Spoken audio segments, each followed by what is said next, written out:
சபிக்கப்பட்ட அருண்மொழி தேவன் என்கிற ராஜராஜ சோழன். ராஜராஜ சோழன்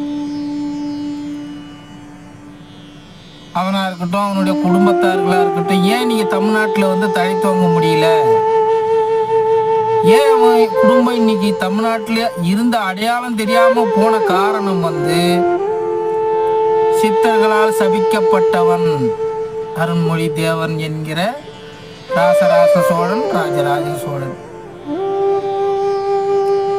இந்த விழியத்தை காண்கின்ற அத்துணை பேருக்கு நாங்க சொல்லக்கூடிய கருத்து என்ன அப்படின்னா, தெரிஞ்ச ரகசியமா இருக்கட்டும், தெரியாம ரகசியமா இருக்கட்டும், அருண்மொழி தேவனுடைய குலக்குருவே வந்து போகர்.